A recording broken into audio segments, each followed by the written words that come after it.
Good evening, dear listeners. Where are you tuning in from? Drop your city in the comments below, and let's dive into a story that'll grip your heart, spark your mind, and leave you cheering for a woman who turns betrayal into triumph. Grab a latte, settle into your favorite armchair, and join me for a tale of deception, cunning, and relentless empowerment. This is for anyone who's ever been blindsided but refused to stay broken. Let's begin. The morning sun filtered through the towering oaks of Naperville, a wealthy Chicago suburb where manicured lawns, brick-paved driveways, and sprawling homes whispered of ambition, success, and carefully curated lives. Dr. Victoria Bennett stood before the floor-to-ceiling mirror in her master bathroom, brushing on a final layer of mascara with practiced precision. Her reflection revealed a woman who had mastered the art of control, poised, polished, and unyielding. At 38, Victoria was the deputy director of the Bennett Medical Center, a private practice catering to Chicago's elite, from tech moguls to old-money philanthropists. Her dark hair was swept into a sleek chignon. Her tailored navy blazer hugged her athletic frame, sculpted by early morning yoga, and her hazel eyes held a quiet intensity that made patients trust her diagnoses and staff snap to attention at her command. Her home was a testament to their achievements, a modern two-story masterpiece with gleaming hardwood floors, mid-century furniture, and abstract art sourced from galleries along the magnificent Mall. Sunlight poured through expansive floor-to-ceiling windows, casting a golden glow over the open-plan kitchen, where the air carried the rich aroma of Starbucks Pike Place coffee brewing in a state-of-the-art Breville machine. The buttery scent of fresh bagels from Einstein Brothers mingled with the faint floral notes of a diptych candle burning on the counter. A vase of white orchids stood sentinel on the granite kitchen island, a nod to Victoria's love for order and elegance. Every detail was curated monogrammed napkins, a sleek Sonos speaker playing Norah Jones' sultry voice, a refrigerator stocked with organic kale, LaCroix, and artisanal cheeses. The space was a sanctuary of success, a reflection of the life she and her husband had built over 15 years. Dr. Max Bennett, her husband, sat at the island, scrolling through his iPad, his crisp white dress shirt rolled up to reveal a gleaming Rolex Submariner that caught the morning light. At 40, Max was a top orthopedic surgeon, his charisma as sharp as his scalpel, his reputation built on flawless surgeries, and a smile that charmed hospital boards and patients alike. His sandy hair was neatly trimmed, his face tanned from weekend golf outings at the Naperville Country Club, where he rubbed elbows with Chicago's power players. "Morning, babe," he said, barely glancing up from his screen. "Coffee's ready. Black, no sugar, just how you like it." "Thanks," Victoria replied, sliding onto a leather bar stool and pouring coffee into a minimalist ceramic mug, its smooth surface cool against her palm.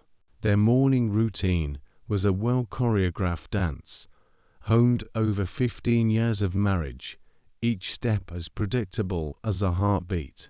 "Big day today," she said, sipping the bitter brew, its warmth grounding her amidst the quiet hum of their suburban life. To patient consults, a board meeting, and the new MRI machine is being installed. Same old grind," Max said, his eyes fixed on his iPad, fingers tapping the screen. "Complex knee replacement, then a consult with a new patient. Might be late tonight, emergency case. You cool with that?" Victoria nodded, though a flicker of unease passed through her, subtle as a shadow. Max's late nights had become routine consultations, he claimed, or emergency surgeries at Northwestern Memorial Hospital downtown. She'd chalked it up to his demanding career. Her own days often stretched into the evening, managing the clinic's operations, balancing budgets, and soothing egos.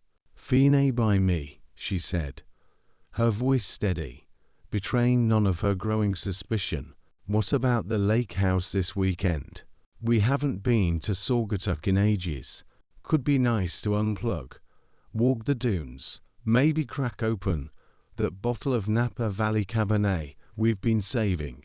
"Sounds good," Max replied, his tone oddly rehearsed, like a line read too many times in front of a mirror. He glanced at his iPhone, typing a quick response before standing, his movements brisk. "Gotta run. Catch you later." They exchanged a perfunctory kiss, his lips brushing hers with the warmth of a stranger passing in a crowded room. Max was out the door, his Tesla Model S humming down the brick-paved driveway, leaving behind the faint scent of his Tom Ford Woodwood cologne, sharp and musky. Victoria noticed a smudge of pink lipstick, his collar barely noticeable, likely from a colleague's air kiss at last night's hospital gala at the Art Institute of Chicago, where they'd mingled with donors over champagne and canapes. She brushed it off, her mind already shifting to the day ahead, the endless tasks waiting at the clinic. Their marriage had settled into a predictable rhythm: morning coffee, work talk, occasional weekends at their Lake Michigan retreat, where the waves lapped against the shore and the air smelled of pine and freedom. Stability was their hallmark, or so she thought. 15 years ago, when Victoria was a scrappier nurse and Max a cocky resident at Rush University Medical Center, their love had been electric late-night diner runs to Lou Mitchell's, where they'd share greasy hash browns and dream aloud stolen kisses in hospital stairwells, their scrubs still smelling of antiseptic. Endless conversations about their future. Sprawled on a lumpy futon in their tiny Logan Square apartment, they'd plotted their empire: a cutting-edge medical practice, a house in the suburbs, maybe a golden retriever, or two bounding through a backyard.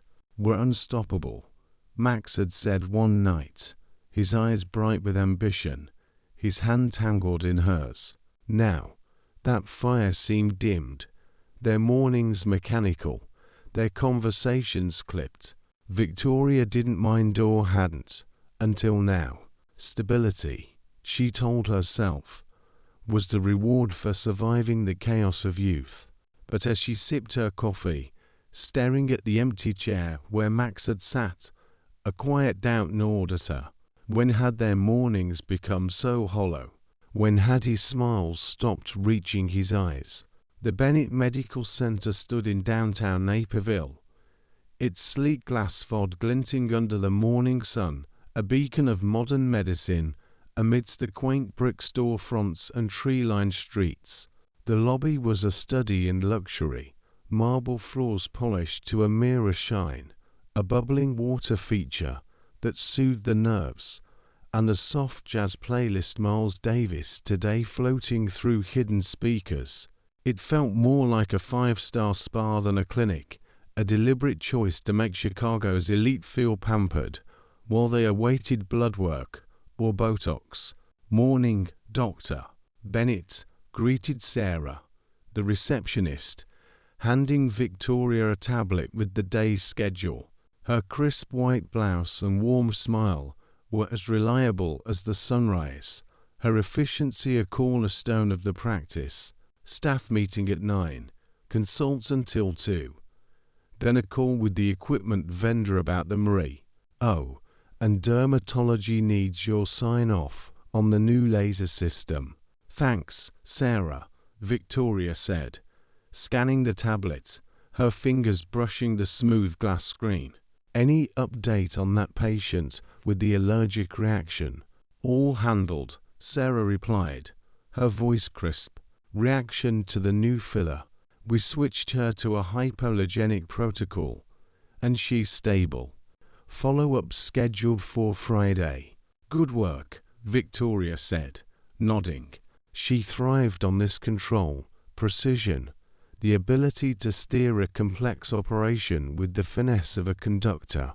It was what had lifted her from scrub nurse to deputy director, a role she wore like a second skin. Balancing medical expertise with corporate strategy, she glanced at the lobby, where patients sat in plush velvet chairs, flipping through Chicago Magazine or checking their phones. A young mother bounced a toddler on her knee, the child giggling over a toy truck. An elderly man adjusted his glasses to read a consent form, his wife patting his hand. This was her domain, her kingdom, and she ruled it with quiet authority, every decision deliberate, every outcome measured. The staff meeting was textbook, a well-oiled routine that Victoria orchestrated with ease. The conference room, with its long oak table and floor-to-ceiling windows overlooking Naperville's Riverwalk, buzzed with the low hum of conversation. Doctors and administrators sipped coffee from branded mugs, their laptops open to charts and schedules. Victoria stood at the head of the table, her posture relaxed but commanding. "Dr. Patel, how's the new patient portal rollout?" she asked the head of internal medicine, a wiry man with a quick smile and a penchant for data. "Smoother than expected, Doctor," Patel said, adjusting his glasses. "The staff's adapting fast, minimal glitches. We'll be fully online by next week. Ahead of schedule." "Excellent," Victoria said, making a mental note to praise the team. "And the nurse training program? First sessions next month," Patel replied, flipping through his binder. 15 enrolled, more on the wait list. "We're seeing strong interest from the new hires." Victoria nodded, her mind ticking through the next agenda item. She loved this role, part doctor, part strategist, always in command. The meeting covered new treatment protocols, scheduling tweaks, and a few grumbles about the clunky EMA system, which Victoria promised to address with the vendor. "Anything else?" she asked, scanning the room. Dr. Emily Chen, the head of dermatology, raised her hand. "The new laser system," Chen said, her voice precise. "We need your approval on the budget. It's cutting edge, but the cost is steep. Send me the specs and a cost-benefit analysis," Victoria said. "I'll review it before the board meeting." Chen nodded, and the meeting wrapped, the team dispersing to their clinics and offices. Victoria lingered, sipping her coffee, her gaze drifting to the Riverwalk outside, where joggers and dog walkers moved in the morning light. For a moment, she envied their simplicity, their freedom from the weight she carried. After the meeting, Victoria saw patients, a ritual she insisted on despite her administrative duties. It was her anchor, a reminder of why she'd chosen medicine. In exam room 3, she met with Mrs. Larson, a 62-year-old widow with recurring migraines. "I've tried everything," Mrs. Larson said, her voice weary, her hands twisting a tissue. "The new meds aren't helping, and I'm exhausted. Let's adjust your dosage and schedule and Victoria said, her tone calm but firm, her hand resting lightly on Mrs. Larson's shoulder. "We'll get to the bottom of this, I promise." Mrs. Larson's grateful smile was a small victory, a reminder of the human connection that kept Victoria grounded. She saw 3 more patients: a young mother with chronic fatigue, a retiree with high cholesterol, a teenager with a sports injury, each one a puzzle to solve, a life to touch. Around 2 p.m., as her consults wound down, Sarah knocked softly and poked her head into Victoria's office, her expression uneasy. "Dr. Bennett, there's a young woman here to see you," she said, her voice low. "Says it's personal and urgent. Won't give her name, But she's insistent. Victoria raised an eyebrow. Her curiosity piqued. Personal visitors were rare. Friends and colleagues always called first, respecting her packed schedule. All right, send her in after my last patient, she said, her mind already turning over possibilities: a disgruntled employee, a patient with a complaint, a family emergency. Minutes later, a young woman strode into the office, her presence commanding the room as from a storm. She was mid-20s, with long blonde hair cascading over her shoulders, a form-fitting designer sundress that hugged her curves, and a diamond tennis bracelet glinting under the fluorescent lights. Her makeup was flawless: contoured cheeks, smoky eyes, glossy lips, and her posture irradiated confidence, almost defiance, as if she owned the space. Her low Blanny heels clicked on the hardwood floor, and her Chanel handbag swung lightly at her side. This wasn't a patient or a vendor. This was trouble, and Victoria's instincts screamed it. "Doctor Victoria Bennett?" the woman asked, her voice smooth but laced with steel, a faint smirk playing at the corners of her mouth. "That's me," Victoria said, gesturing to the leather chair across her sleek glass desk. "And you are?"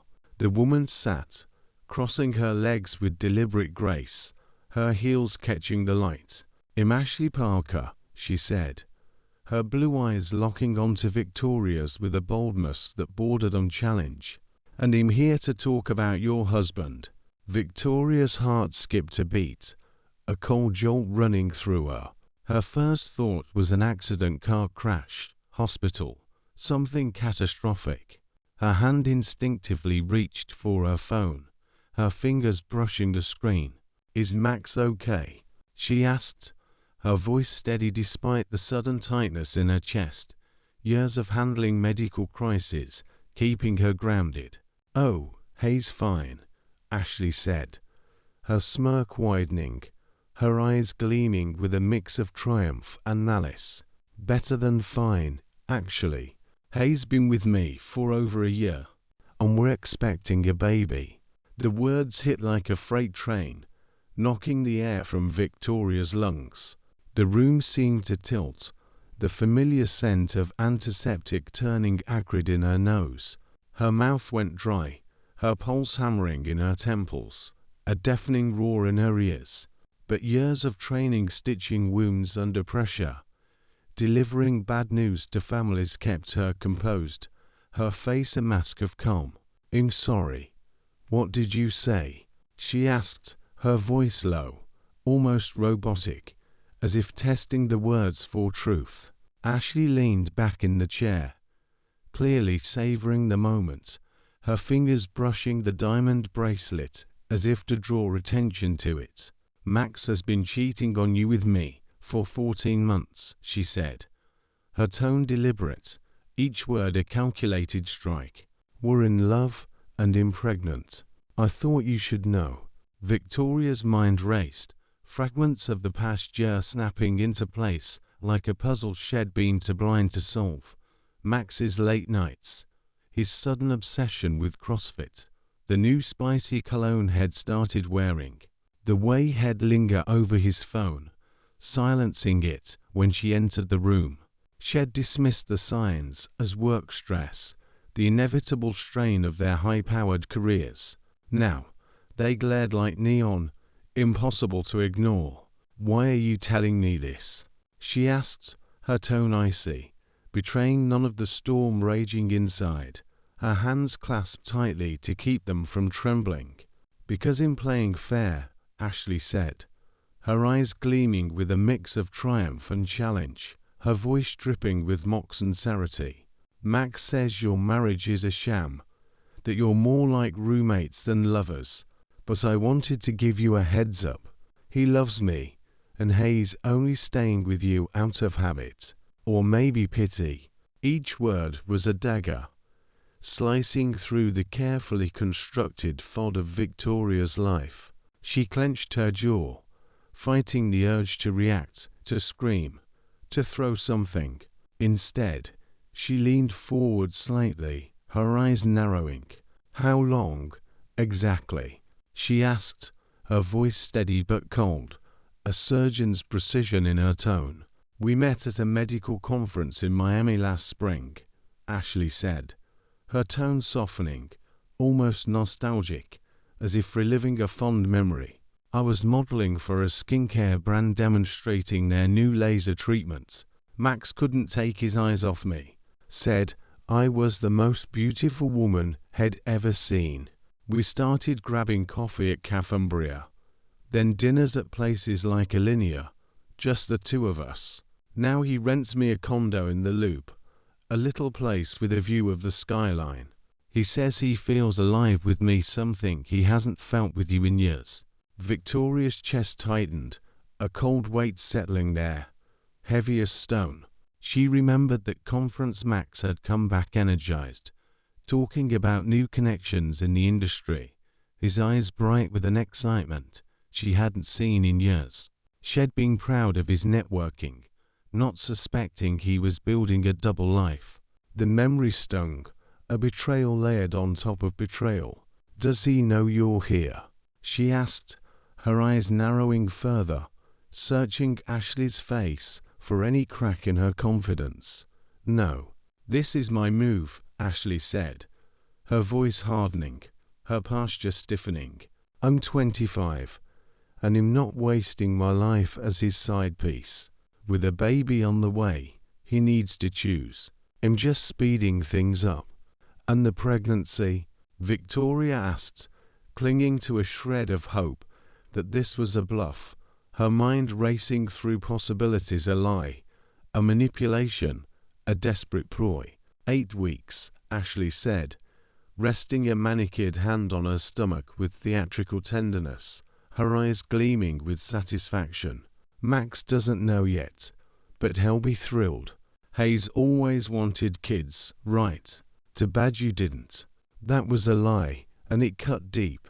They delayed kids for their careers, a mutual decision made in late-night talks about timing and ambition.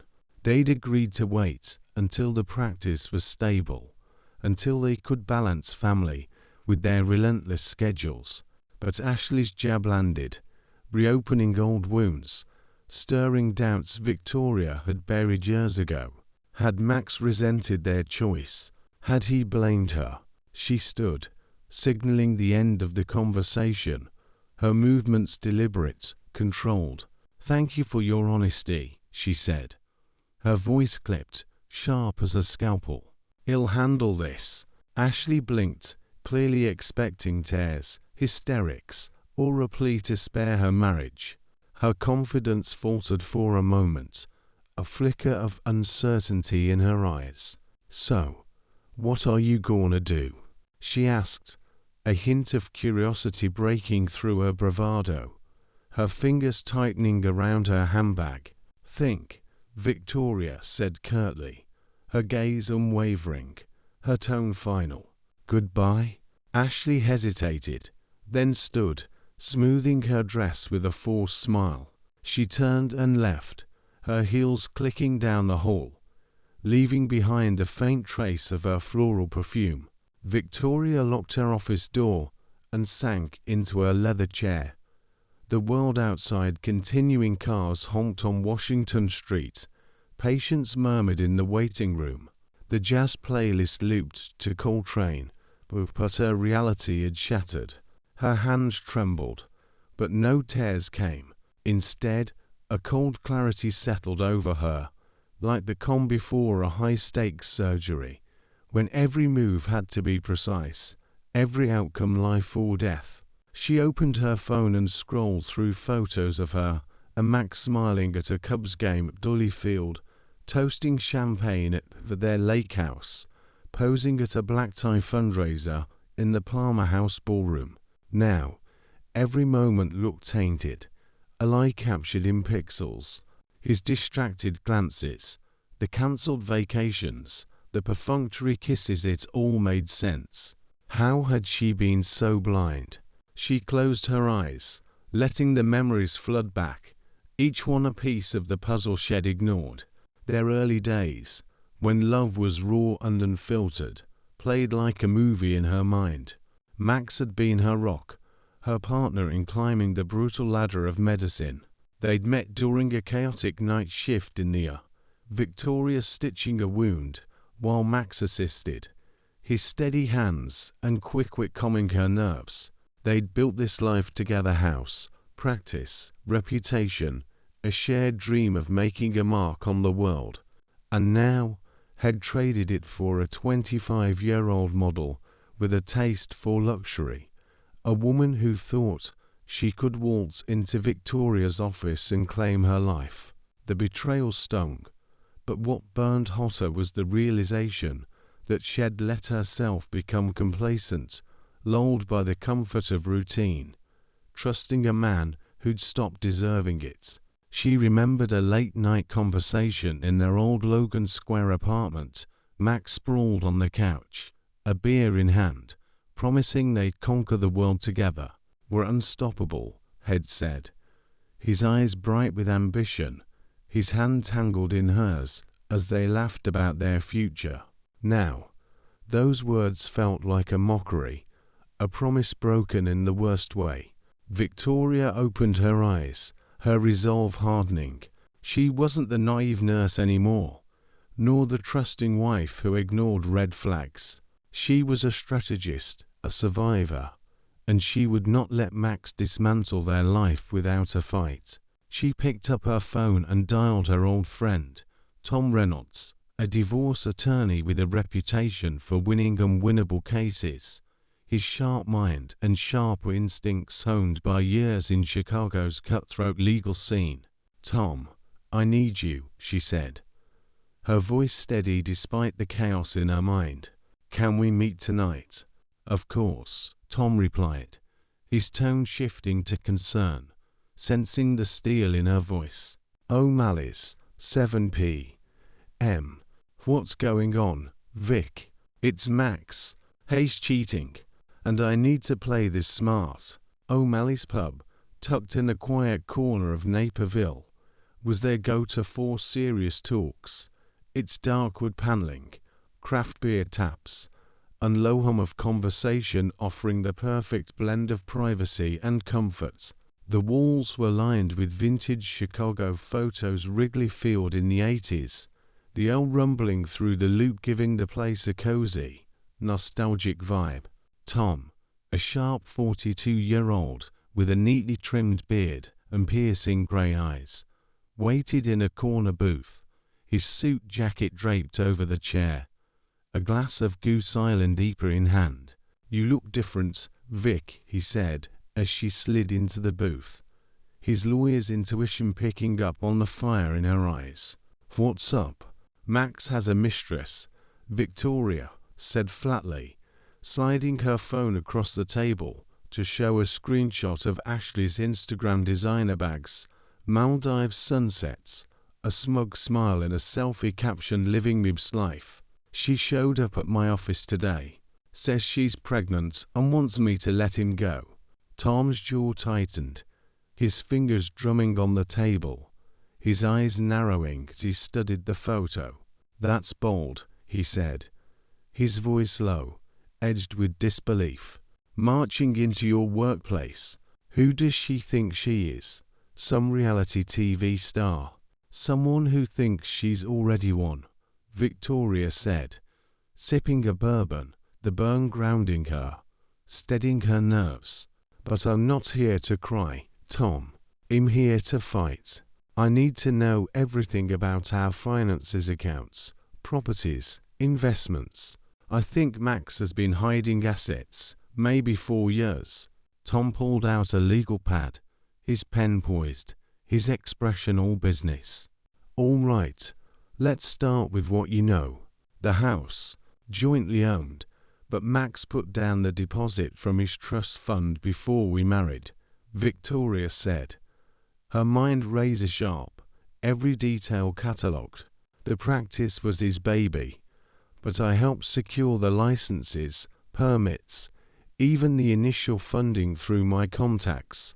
The lake house in Saugatuck, bought during the marriage, but titled in his name for tax purposes. He said it simplified things, and I trusted him. Tom's expression darkened as he scribbled notes, his pen moving quickly. Sounds like Hay's been planning something, maybe a divorce, maybe worse. He'll dig into the accounts, check for offshore activity, shell companies, anything that smells like fraud.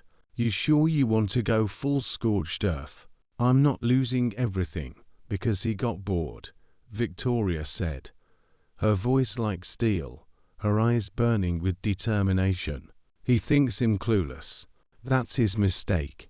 What's the plan at home? Tom asked, leaning forward, his elbows resting on the table. I play the perfect wife, she said, her lips curving into a determined smile, a predator sizing up her prey. Until I have all the cards. That night, Max came home late. His tie loosened, a faint whiff of unfamiliar perfume, floral, expensive, not Victoria's, clinging to him like a ghost. Victoria sat at the kitchen island, a glass of Pinot Noir in hand, reviewing patient charts on her laptop, the glow casting sharp shadows across her face. Rough day? She asked, her tone warm, betraying none of her suspicion, her eyes flicking up to study his reaction. Yeah, emergency surgery, Max said, avoiding her gaze as he grabbed a craft beer from the fridge, the bottle clinking against the shelf. You know how it is, long hours, tough cases. She smiled, the picture of devotion, her heart pounding but her face serene. You worked hard, hun. Maybe we should plan that lake house trip. Get away, just the two of us, like old times. He nodded absently, his thumb scrolling through texts, his phone screen lighting up his face. Sure, babe. Sounds good. Victoria watched him, noting every detail. The tension in his shoulders, the way his eyes darted to his phone, the slight tremor in his hand as he silenced a notification. She had always trusted him, assumed his late nights were the cost of his brilliance, the price of their success. Now, she saw every gesture in a new light, each one a clue to his betrayal. The game was on, and she was ready to play, her mind already mapping out her next moves. The next morning, Victoria launched her counterattack, moving with the precision of a chess grandmother. She started at the practice, visiting the CFO, Linda Carter, a no-nonsense woman in her 60s who'd been with them since the clinic's founding, her loyalty to the practice unwavering. Linda's office was a fortress of files and spreadsheets, her desk cluttered with coffee mugs, framed photos of her grandkids, and a wilting potted plant she kept forgetting to water. Linda, Max asked me to review last year's financials for the tax audit. Victoria lied, her tone casual but authoritative, her smile disarming. Can you pull the reports? Linda's brows furrowed, her glasses slipping down her nose as she peered at Victoria. Max usually handles that himself, she said, her voice tinged with suspicion. Did he say why? Hay swamped with a new case, Victoria said, flashing a reassuring smile, her heart steady despite the lie. You know how the IRS gets breathing down our necks, demanding every receipt. Linda hesitated, her fingers hovering over her keyboard, then nodded, pulling up the files on her computer. Here is the quarterly breakdown, she said, turning the monitor toward Victoria. Revenue, expenses, payroll, the works. Victoria scanned the reports, her pulse quickening as the numbers told a story she'd feared. The practice's revenue had spiked 30% in the past year, a surge driven by new contracts and high-profile patients. But Max's reported income hadn't budged, a glaring red flag. Large payments, hundreds of thousands, were labeled consulting fees, but no contracts or invoices backed them up. the entries vague and untraceable. Where are these consulting agreements? She asked, keeping her voice neutral, her eyes fixed on the screen. In Max's office, locked in his safe, Linda said. Her unease palpable, her fingers drumming on the desk. Maybe check with him directly. Hayes particular about those files. Will do, Victoria said. Her mind racing, a plan forming. Step 1, confirmed. Max was funneling money somewhere, and she'd bet her medical license it wasn't for consulting. She thanked Linda, her smile warm but her eyes cold, and returned to her office, the reports burning a hole in her mind.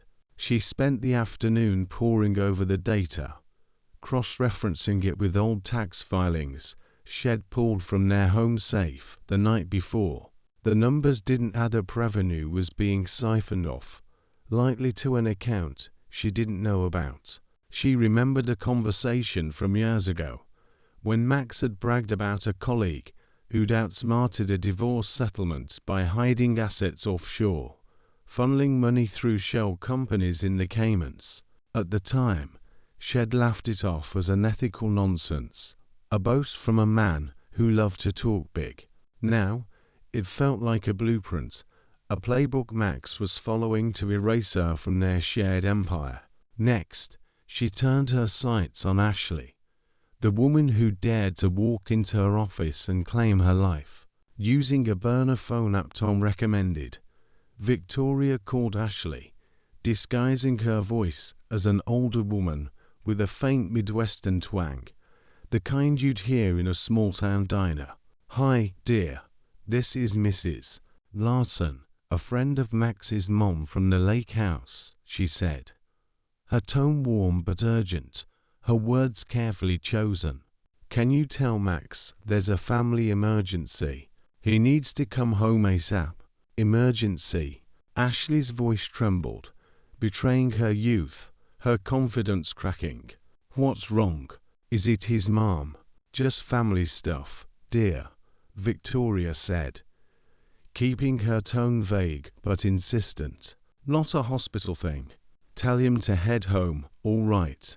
20 minutes later, Max called Victoria, his voice tight with panic, his words tumbling out. Vic, did Mom call you? Something about an emergency. No, Victoria said, feigning confusion, her heart racing with grim satisfaction. Everything okay? What's going on? Someone called Ashley, claiming to be Mom's friend, Max said. His words rushed, his breathing uneven. Said there's a family issue. It's weird. Ashley, Victoria asked, her tone innocently curious, her lips curving into a faint smile. Who's that? OH, new surgical tech at the hospital, Max stammered, clearly caught off guard. His lie clumsy. Must been a prank call. Victoria smirked as she hung up, her fingers tapping the edge of her desk. Ashley was rattled, and Max was scrambling, his carefully constructed world starting to crack. The first move had landed, and she was just getting started. That evening, Victoria dug into Ashley's social media, her laptop glowing in the dim light of her home office, the room silent except for the soft tick of a wall clock. Ashley Parker, 25, was careless. Her Instagram was public, a showcase of extravagance that screamed excess. Photos showed her posing with a Louis Vuitton bag, sipping cocktails in the Maldives, driving a sleek Audi Q5, all tagged with blessed and living Mib's life. No way a part-time model could afford that lifestyle. Not without a wealthy benefactor. Max was clearly bankrolling her, and the thought fueled Victoria's resolve, a fire igniting in her chest. She scrolled through Ashley's posts, piecing together a timeline of betrayal. A photo from last June, Ashley at a rooftop bar in Miami, her arm around Max, his face cropped out, but his Rolex unmistakable, glinting in the sunset. Another post, from September, Showed her in a new condo. Caption New Beginnings. Thanks to my rock. The background revealed a view of the Chicago skyline from a high-rise in the Loop, the John Hancock Center looming in the distance. Victoria's stomach churned, but she kept digging, saving screenshots for Tom, each one a piece of evidence. A nail in Max's coffin. She found a post from last week, a selfie in a designer dress. Caption Feeling on top of the world. The background confirmed it. The condo, with its floor-to-ceiling windows and sleek modern furniture, was Max's gift to his mistress. Her next move was bold, a calculated strike to sow doubt in Ashley's mind. Victoria drove to Evanston, a charming suburb north of Chicago, where Ashley's parents ran a small boutique called Little Sprouts. The store was cozy, filled with pastel onesies, wooden toys, and hand-knit blankets.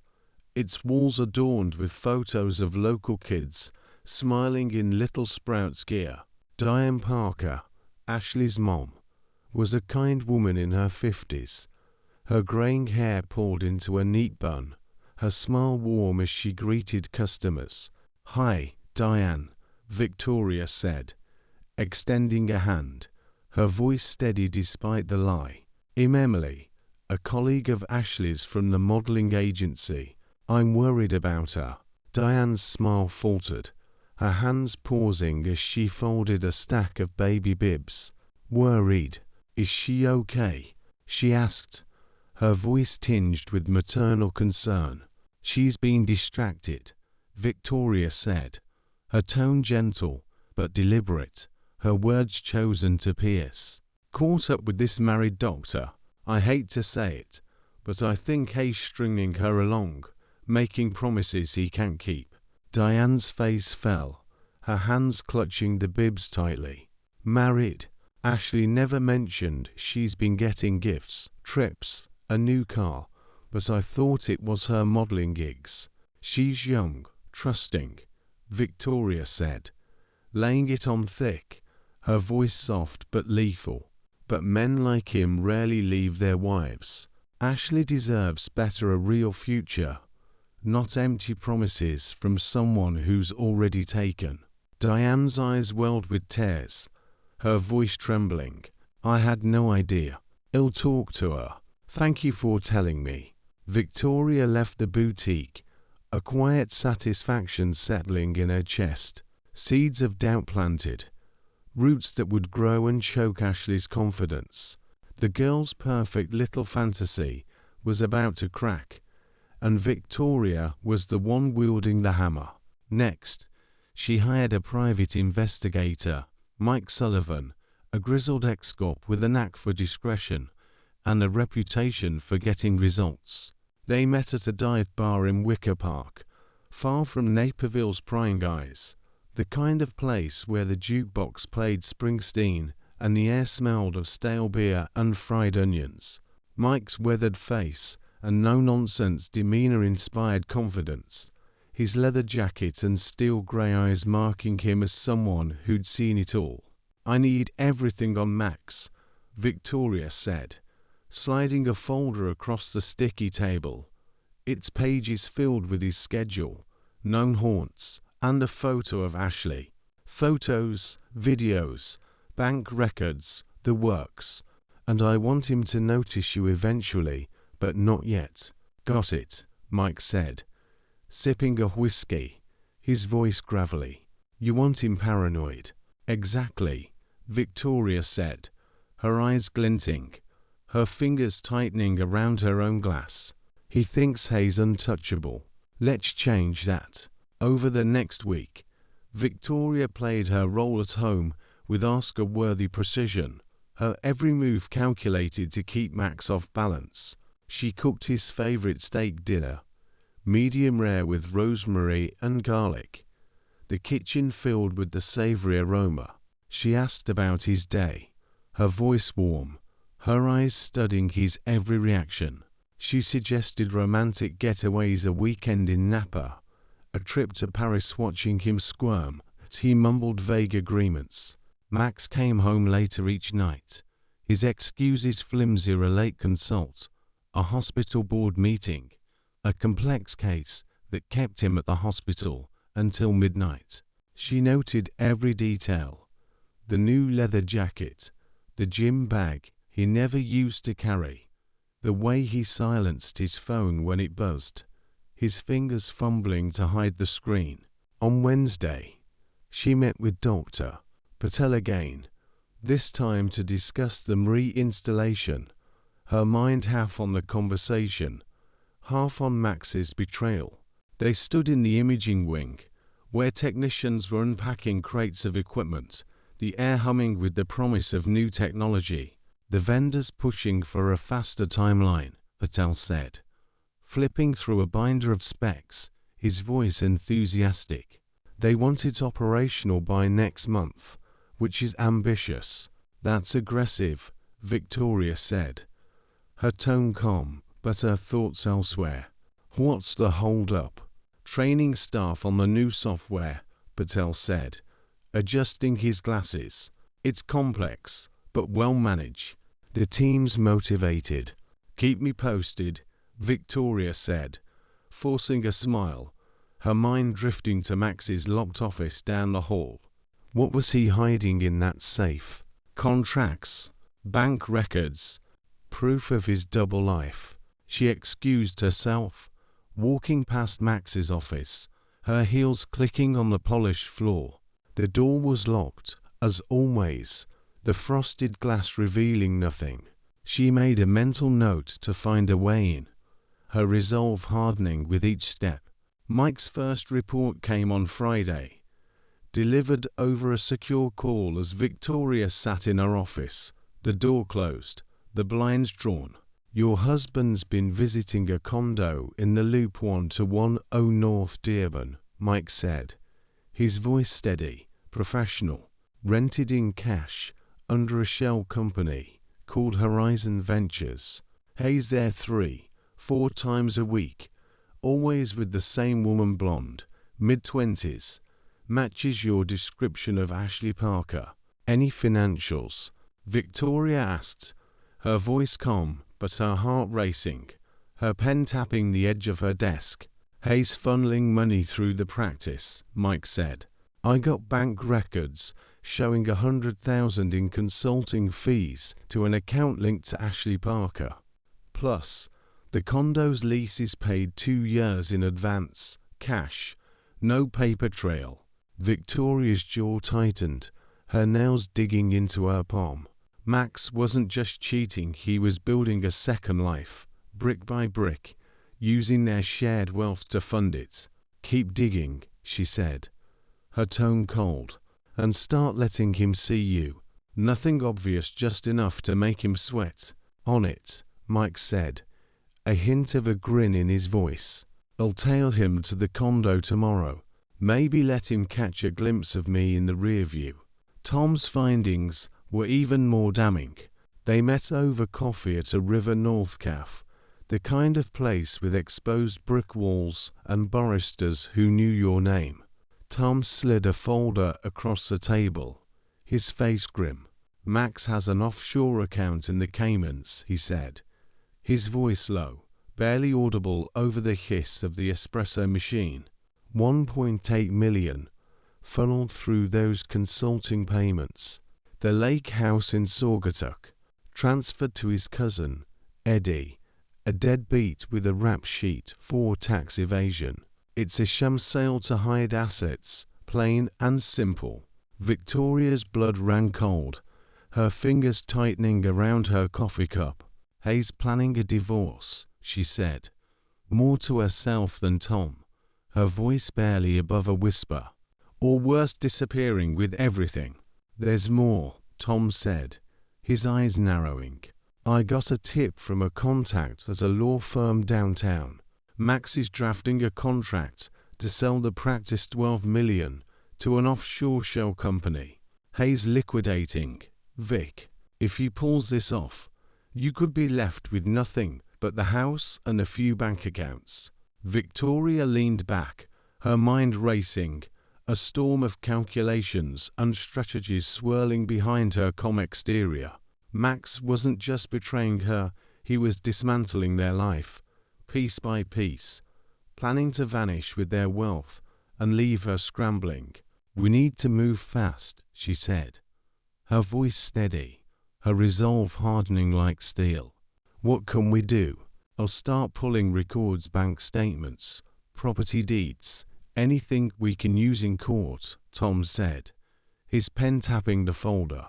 "But we need hard evidence of his affair and the asset transfers. A PI's report will help, but we need more texts, emails, something undeniable." "I'm on it," Victoria said, her eyes burning with determination. This wasn't just about protecting her future, it was about winning, about reclaiming the life she'd built and punishing the man who thought he could erase her.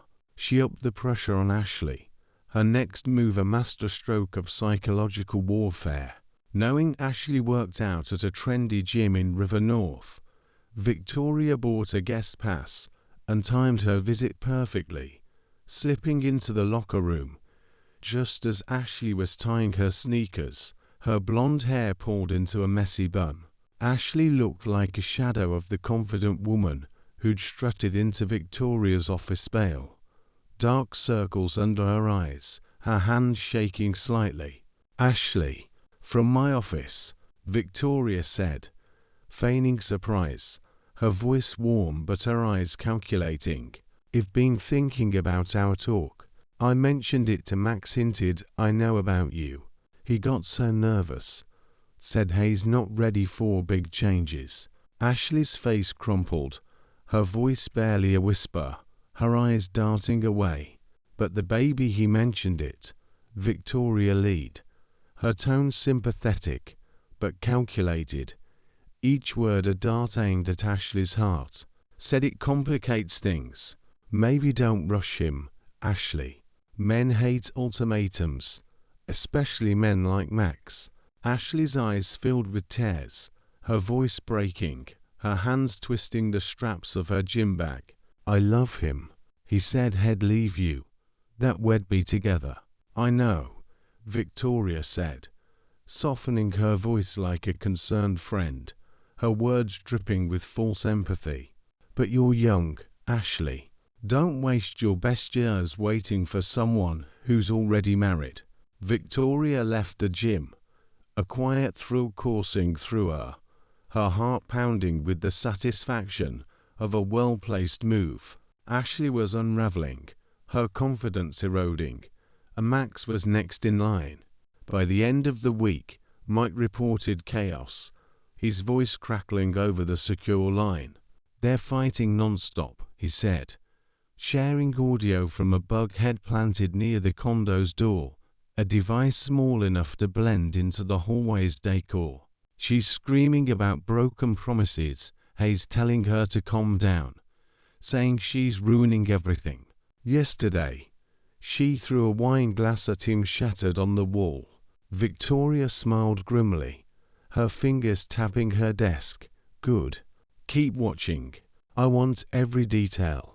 Tom's next bombshell came over lunch at the Gauge, a bustling gastropub near Millennium Park, its walls lined with vintage Chicago memorabilia. The clatter of plates and the hum of conversation provided cover as Tom slid a document across the table, his face grim. "The practice sale is moving faster than we thought," he said, his voice low.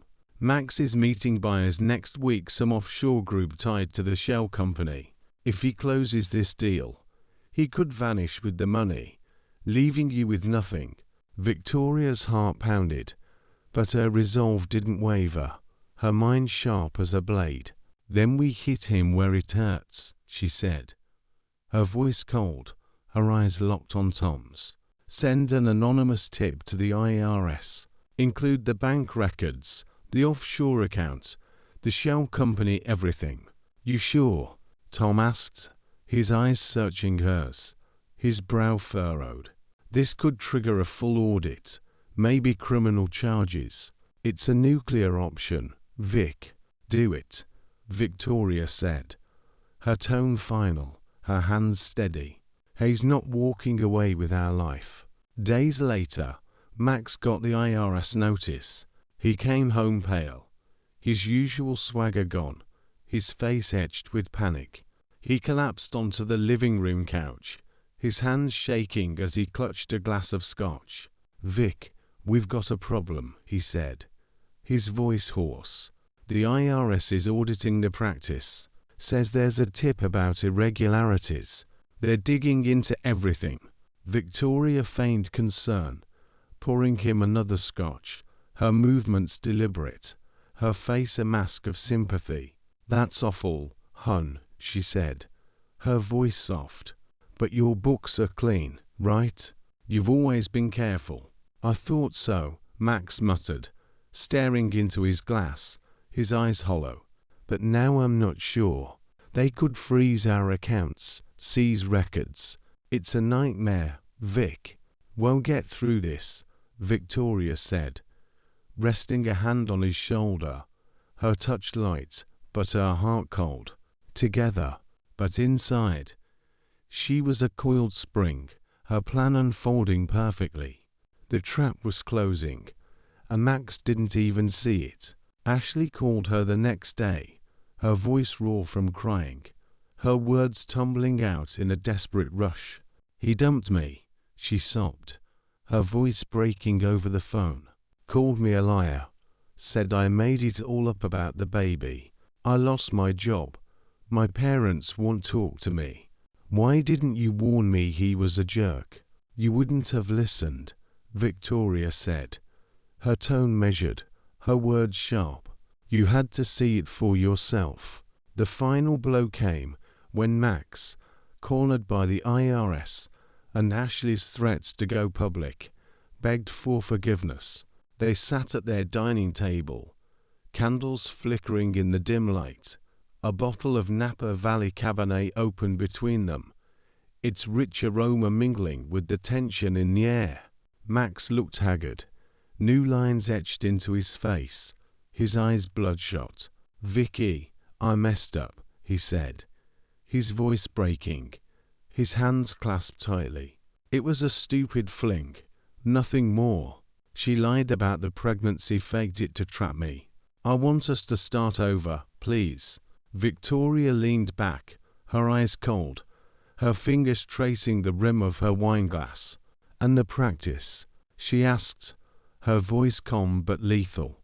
"The offshore accounts, the lake house you transferred to your cousin." His face froze, his glass clattering to the table, the wine sloshing over the rim. "How do you know everything?" she said, her voice like ice, her gaze piercing. "I'm filing for a divorce Monday." Max's eyes widened, panic flooding his face, his voice rising in desperation. "Vic, please. We can fix this. I'll end it with her. I swear. Let's go to therapy. Take that trip to Italy, anything you want." "No," Victoria said, standing, her movements deliberate, her voice final. "You didn't just cheat, Max. You tried to erase me, to steal the life we built. Our marriage is dead, and you killed it." The divorce was swift and brutal, a legal masterstroke orchestrated by Tom. His evidence bank records, pie photos, audio of Max and Ashley's fights, proof of asset transfers ensured. Victoria got half the estate, including the Naperville house, a 7-figure settlement, and a stake in the practice. The IRS seized Max's offshore account, freezing his assets, and the practice sale collapsed under scrutiny, the buyer spooked by the audit. Ashley moved back to her parents' house in Evanston, her dreams of a glamorous life shattered, her Instagram now a ghost town of deleted posts. Victoria kept the downtown condo as a personal retreat, a sleek high-rise with a view of the Chicago skyline, a symbol of her new independence.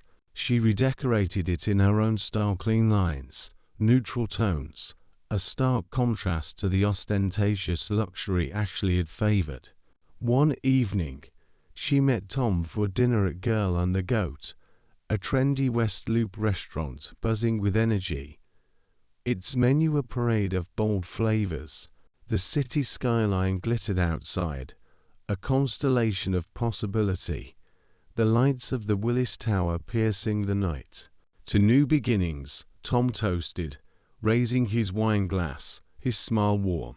To living, Victoria said, clinking her glass against his, her voice steady, her heart light.